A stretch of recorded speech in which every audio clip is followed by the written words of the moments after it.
every one of you guys. Oh, praise be to the Most High God. The Most High God comes first. As you can see, this stream, the name of it is Judas in the Camp. Still the Snyderverse Free Palestine. Brought to you by L.I.V.E products. L.I.V.E, live now. We're live now. You can purchase array of products in the Trinidad and Tobago area. And you can call 319-4788 or WhatsApp it.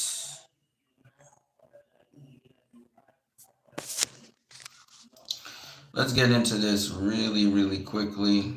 Let's get into it really quickly. Still pain and use that in many coercive.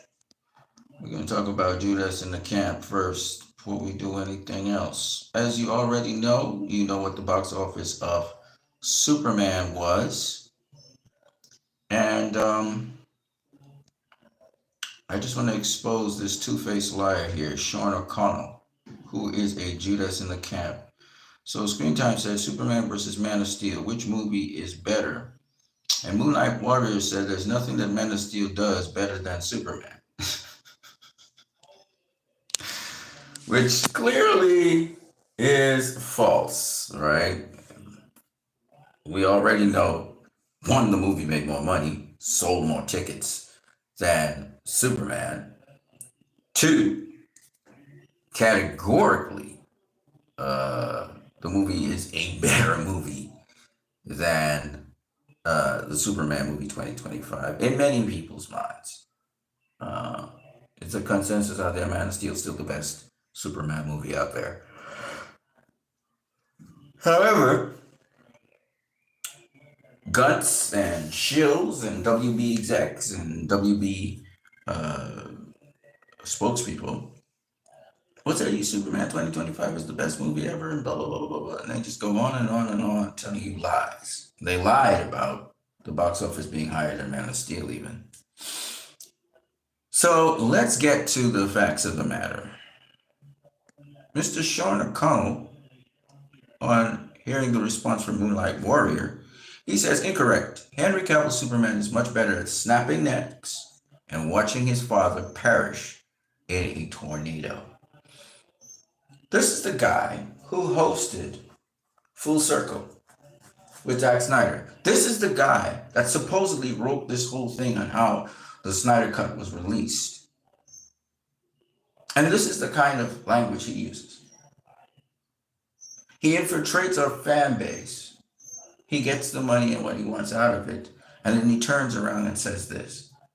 Because he feels the momentum is going in the favor of Gunn. This is what we call Judases. They're opportunists. They're among us, but they're not one of us. And I wanted to point him out for everybody to see and look at this Judas. And I want you guys to spread this video. This video's not going to be very long. Sean O'Connell is the most despicable human being I've seen on this planet. Because this guy is an opportunist. He will take whatever opportunity he can to optimize. And he feels the momentum is in the direction of the Guns and gun followers and the industry and the executives at Warner Brothers. And he just chose to use this opportunity to say that. To take stabs at Zack Snyder's work. To take stabs, particularly at Zack Snyder. So I responded to him. And I have several other people responded to him because several of the Snyder fans responded to him because we realized constantly I've seen the industry is against us for liking certain movies, for wanting certain things to happen. And it's almost like Israel versus Palestine, and that's why we've gotten so hardened. When we look at what they're trying to do to us, we laugh because we always get results. We always get what we want. And they're trying their hardest to deny us that with the powers that they have. But just like a flood, just like a tsunami, we keep coming. And the more they try to resist us, the more they're going to get destroyed. We know what the inevitable end of Warner Brothers is going to be. You know, we know that that studio is going to collapse or be swallowed up by another studio. But the thing about it is, what Warner Brothers is trying their damnedest to do is get Disney to buy them out. That's why James Gunn's route, why the route they're going, the MCU route all the time, is because they want to sell off these Judases. There's a lot of Judases out here. They want to betray the DC fans, and they want to sell out DC to Disney. This is what is going on. It's a hostile takeover, and they're trying their best. Dazzle is trying his best to sell off Warner Brothers to Disney. I'm sorry, DC to Disney. And the thing about it is, for those of you who don't understand what's going on, this is why Dazzle is pushing so hard. And he's trying by hook, line, or sinker to make that happen. You know? If he has to pull out his teeth, he's going to try. If they got to go fill up cinemas, he's going to try to give the appearance that things are going well so he can sell off to Disney. This is what's up. And the only thing standing in the way of that is the Snyder fans. It's the vocal ones of us online here pushing. And it doesn't matter how he gets it sold off. If DC can't work with Warner Brothers, they'll say, well, maybe Disney can do a better job. This is how they're moving. It's sabotage. There's a reason why they don't want the Batman sequel. It's because they're trying to sell off the DC IP to Disney. And it's these fucking traitors like Sean O'Connell who are trying to push it in that direction. So they want Superman to do well. They want Superman to do well so bad, they will take anything, even if it flops. If it gets close to, breaking even, they're cool with that. That's how evil these people are.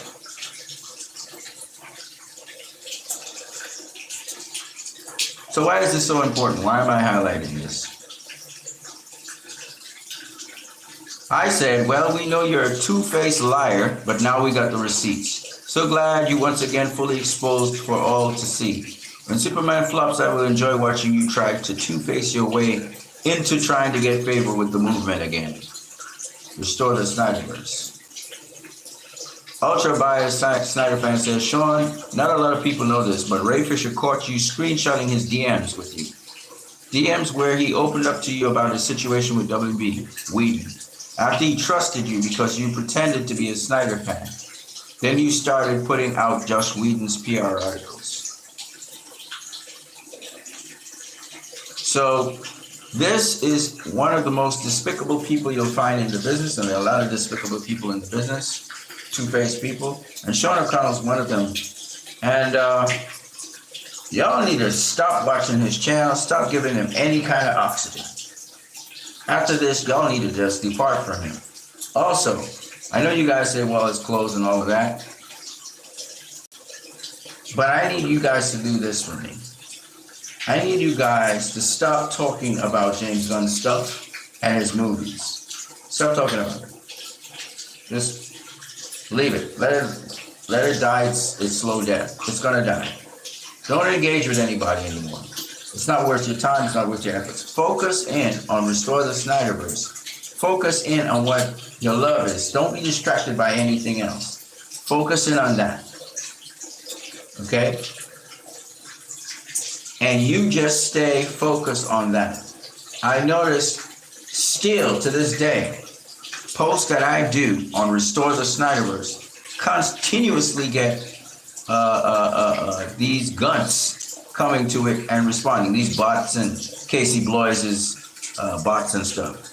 I want to show you something else. So Danger says, don't forget, Sean O'Connell, when he went to attend the Full Circle event for the Snyderverse, was selected to host the Q&A panel for the Snyder Cut, only to then be switched to the Batman v Superman panel instead because Ray was attending the Snyder Cut panel. That's a little. He's laughing.